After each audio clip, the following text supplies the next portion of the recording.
On va répondre à des commentaires des vidéos de James. Lorsque James a dit que la musique, c'est des fréquences, c'est des hertz, c'est des vibrations et que toute vibration intervient avec le liquide, il y a un commentaire qui a demandé c'est quel liquide. Le son est une onde mécanique qui se propage sous forme de vibration ou de fréquence, exprimée en hertz. Lorsque ces ondes traversent un milieu liquide, l'énergie acoustique fait physiquement vibrer et résonner les molécules d'eau. L'impact de la musique et des fréquences sur les liquides.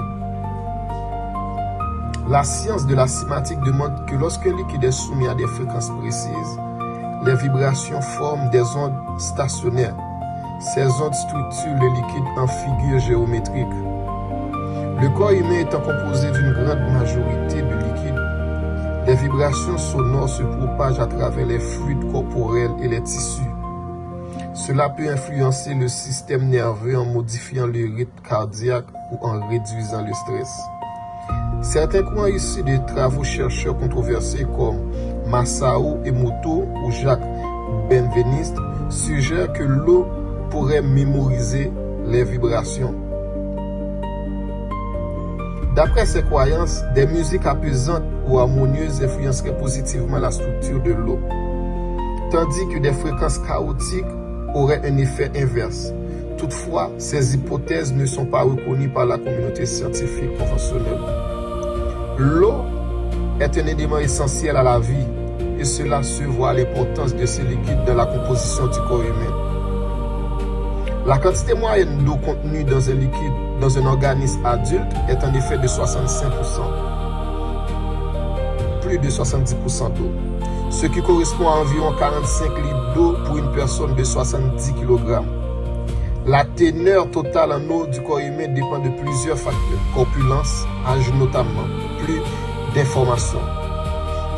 Plus précisément, près de 60% du corps humain d'un homme adulte est constitué d'eau, ce qui correspond à peu près à 42 litres d'eau chez une personne de 70 kg. Chez les femmes, en raison de la proportion plus importante des tissus adipeux, ce taux est de 55%. À la naissance, ce pourcentage atteint même 70% chez les bébés. Cette eau n'est pas répartie uniformément dans le corps humain. Certains organes contiennent plus que d'autres. Par exemple, au niveau du poumon, 70%, sang, 79%, cerveau, 76%, muscles lisses, 75%, os, 22,5%, tissu adipeux, 10%.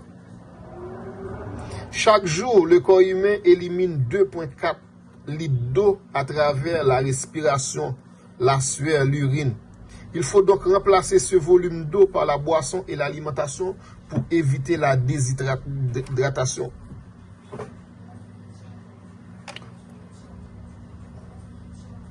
Et aussi, au niveau du cerveau, il y a 80% pour notre cerveau. En congélant de l'eau exposée à différentes musiques, il a photographié les cristaux. L'eau forme des cristaux d'une géométrie parfaite, d'une symétrie absolue et d'une beauté éblouissante. Il ressemble à des bijoux sacrés. Sous l'influence des sons chaotiques ou de violents, l'eau ne parvient pas à se structurer.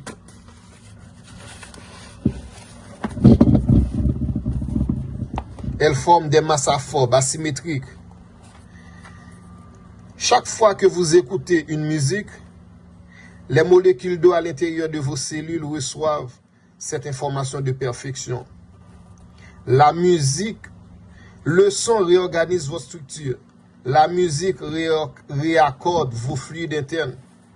En écoutant Mozart, vous forcez littéralement l'eau de votre corps à reprendre une forme harmonieuse et saine. Un cristal d'eau harmonie est le signe d'une cellule en pleine santé. Vous n'écoutez pas seulement avec vos oreilles, vous écoutez avec chaque goutte d'eau qui coule dans vos veines. Quand vous diffusez du Bach et du Chopin, vous offrez à vos cellules un bain de géométrie sacrée.